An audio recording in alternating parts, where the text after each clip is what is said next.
মাননীয় স্পিকার, আমরা যে এডিবির উন্নয়নের কথা বলি, এখানে আপনারা খুব খেয়াল করে দেখেন, বাংলাদেশে এই এডিবির যে উন্নয়নকে স্থানীয় পর্যায়ে আমরা বিতরণ করি, যদি আর 50% কাজ স্বাধীনতার পর থেকে আজ পর্যন্ত হতো, আমার বিশ্বাস বাংলাদেশের কোন রাস্তার অলিগলি পর্যন্ত কাছে থাকতো না। এই বছরের শেষে অতিরিক্ত বরাদ্দ থেকে আমি একটু আবেদন করেছিলাম, কিন্তু আমাকে বলা হয়েছে যে আবেদন করলেই তো পাবেন না, এর ভিতরে আপনাকে একটা পার্সেন্ট ছেড়ে দিতে হবে। আমাকে যে পার্সেন্ট বলা হয়েছে বলাও ঠিক হবে না। ওই পার্সেন্ট যদি দিয়ে আমি একটা উন্নয়ন বরাদ্দ নিয়ে যাই, এটা নিচের দিকে যতটুকু জেনেছি এটা 100% তার লুটপাট হয়ে যায়। তাহলে এইভাবে যদি লুটপাট হয়ে যায়, তাহলে কি দিয়ে আপনি উন্নয়ন করবেন? মাননীয় স্পিকার, আপনাকে ধন্যবাদ। শুরুতে শুকরিয়া আদায় করছি আল্লাহ রাব্বুল আলামিনের দরবারে, দরুদ এবং সালাম বিশ্ব নবী মুহাম্মদ রাসূলুল্লাহ সাল্লাল্লাহু আলাইহি সাল্লামের প্রতি। মাননীয় স্পিকার, আজকের যে বাজেট 1972 সাল থেকে আজ পর্যন্ত যে বাজেট হয়েছে তাহাকে ধারাবাহিক বলে আমি মনে করব। কারণ একটা ঋণ নির্ভর এবং ঘাটতি নির্ভর একটা বাজেট। 1972 সাল থেকে যে ঋণের বোঝা আমরা বয়ে আসছি, আজকে লক্ষ লক্ষ কোটি টাকা আমাদের ঘাড়ে ঋণের বোঝা পড়ে গেছে।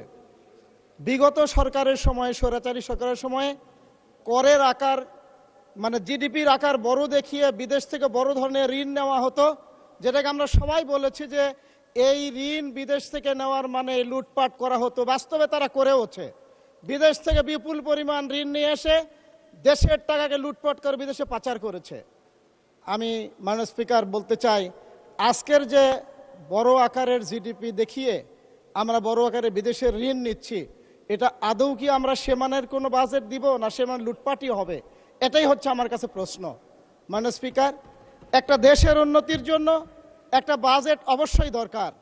এই বাজেটকে এবং বাংলাদেশের উন্নয়নের জন্য যে সমস্ত উন্নয়নে বাধা সৃষ্টি করে সেই জায়গাগুলিকে আমাদের চিহ্নিত করা দরকার। যেমন আমরা ধরি, বাংলাদেশের সবচেয়ে বাধা হচ্ছে উন্নয়নের জন্য বাধা হচ্ছে দুর্নীতি, চাঁদাবাজি, বৈষম্যমুক্ত মানে বৈষম্যমূলক রাজনীতি, দলীয়করণ। এগুলি তো বন্ধ করতে না পারি, তাহলে আমাদের কোনো উন্নয়ন এদেশে উন্নয়ন হিসেবে কাজে লাগবে না। মাননীয় স্পিকার, আজও আমরা জানি আজকে বাংলাদেশে যে হারে দলীয়করণ হচ্ছে, যেভাবে দুর্নীতি হচ্ছে, যেভাবে চাঁদাবাজি হচ্ছে, উদাহরণস্বরূপ মনে করি একজন ঠিকাদার যখন তার কাজ নেওয়ার জন্য কাউকে অবৈধভাবে তার টাকা দিয়ে থাকে, ওই ঠিকাদার যখন তার দ্বিতীয় আরেকজন ঠিকাদার কাছে বিক্রি করে থাকে, এইভাবে তারপরে নিজের কাজ করতে গিয়ে নিচের দিকে যে দুর্নীতি হয়, সব মিলেই যদি তার 50% চলে যায়, তাহলে আমরা সেখানে আমাদের কাজের মান কোথায় চলে যাবে? এইভাবে যদি দুর্নীতি হতে থাকে, এই দুর্নীতিমুক্ত বাংলাদেশে কোনো উপায়ে আমরা দেশকে উন্নত করতে পারবো না। মাননীয় স্পিকার, আরেকটা জিনিস বলি, আমরা যদি এদেশের চাঁদাবাজ মুক্ত, দুর্নীতি মুক্ত করতে না পারি, যেমন আমি একটা উদাহরণ দেই। আমি ছোটবেলায় আমরা যখন মাঠে ছোট বিলে মাছ মারতে যেতাম, তখন মাছ রাখার জন্য একটা পাত্র নিতাম, যেটাকে বাঁশের তৈরি, আমরা গ্রামের ভাষায় ওটাকে খলই বলতাম, যার বাঁশের তৈরি। এইটা যদি নিচে ফুটা থাকে মাননীয় স্পিকার, তাহলে আমি যতই মাছ ধরি না কেন আমার সমস্ত ফুটা দিয়ে মাছ বের হয়ে চলে যাবে।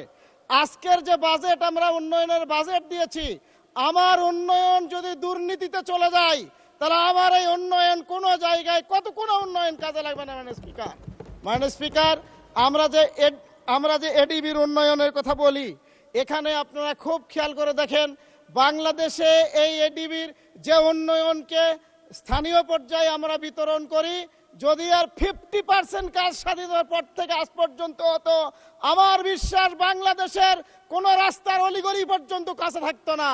কিন্তু বাস্তব হলো, যেমন আমি নিজেও বলি, এই বছরের শেষে অতিরিক্ত বরাদ্দ থেকে আমি একটু আবেদন করেছিলাম, কিন্তু আমাকে বলা হয়েছে যে আবেদন করলেই তো পাবেন না, এর ভিতরে আপনাকে একটা পার্সেন্ট ছেড়ে দিতে হবে।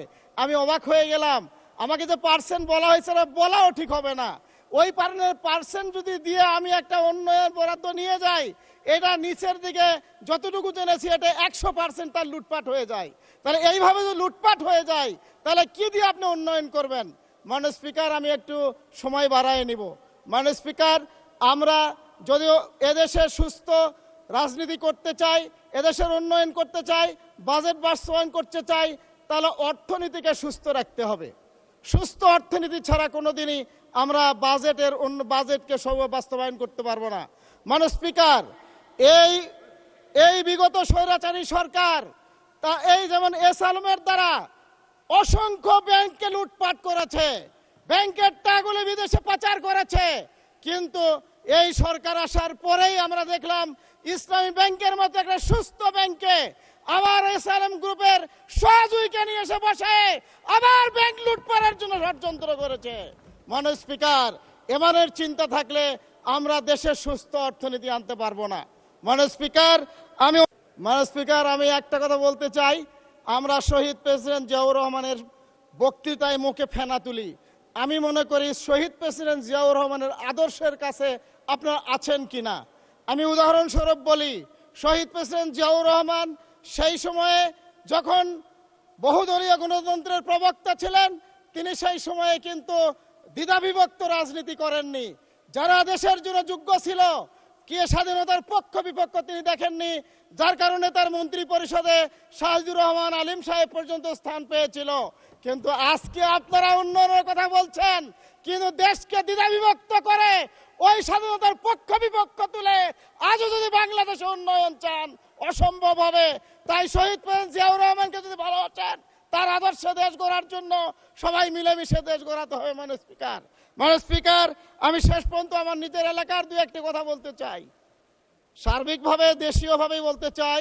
বিশেষ করে তদবিরের মাধ্যমে যে কাজ হয়, আমি মনে করি সকল মন্ত্রণালয় তদবির নয়, যোগ্যতার ভিত্তিতে অথবা যাদের পাওয়ার যোগ্য তাদের পাওয়া দরকার।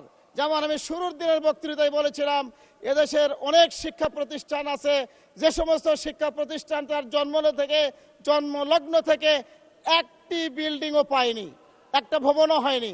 আমি ধন্যবাদ দেই, 2 দিন পরে তার একটা শিক্ষামন্ত্রী সার্কুলার গেছিল যে সমস্ত শিক্ষা প্রতিষ্ঠানে এখনো ভবন নির্মাণ হয়নি, অগ্রাধিকার ভিত্তিতে হোক। আমি সবিনয় অনুরোধ করব, ওই সমস্ত শিক্ষা প্রতিষ্ঠান সারা দেশে যারা 100 বছরে একটা ভবন পায় না, অগ্রাধিকারের ভিত্তিতে তাদের ভবনগুলি নির্মাণ করা হোক। মাননীয় স্পিকার, আমি কয়েকবারের বক্তৃতায় বলেছি, জয়পুরহাট ছোট ডিস্ট্রিক্ট হলেও এই ডিস্ট্রিক্টে আমাদের উন্নয়নের ক্ষেত্রে অনেক আমরা অবহেলিত, পিছনে আছি। বিশেষ করে উত্তরবঙ্গে দেখলেই